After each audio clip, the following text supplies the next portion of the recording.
Now next two experiments on this universal governor setup will be deadweight type governors.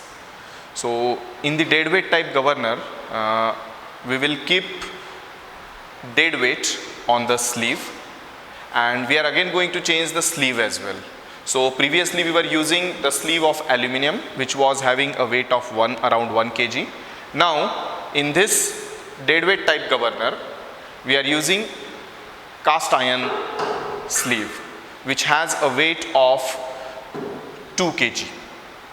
And over this sleeve, we are going to mount a dead weight, which is of again 1 kg.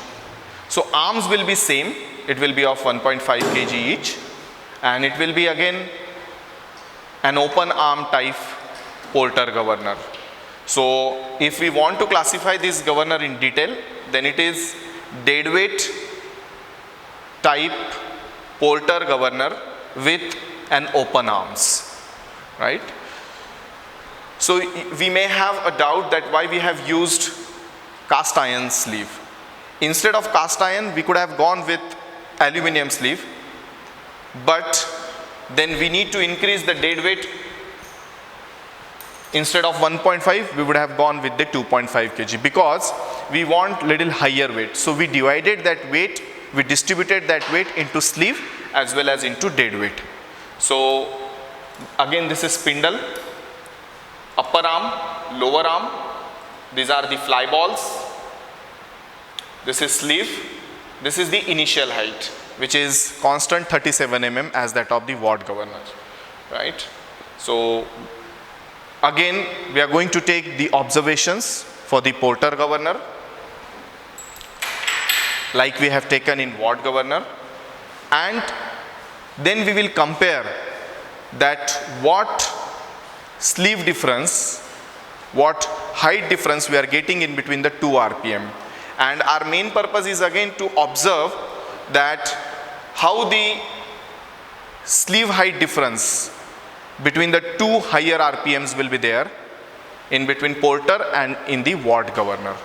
So then we'll get to know the sensitivity of the governors at the different range of speed.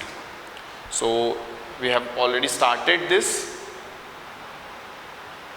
and we'll repeat the same procedure and we'll take 4 readings.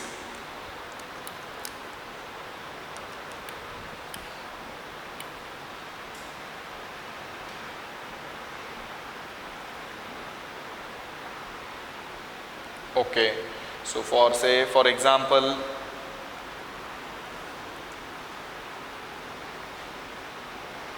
now you can see at this RPM, sleeve is not lifted yet, right?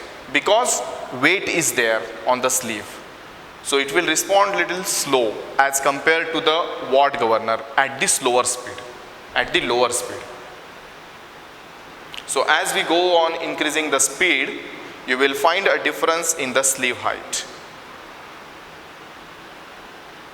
So now you can observe that sleeve height is changing, and it is changing gradually. One difference we found in Watt governor, that it was changing suddenly. So that limitation can be controlled in this Watt governor. You can see at 140 RPM we got some lift. Now we are changing the RPM, and simultaneously we can note down the readings likewise, right? Now you can observe the sleeve height difference, right? So let us change the speed. We have increased the speed.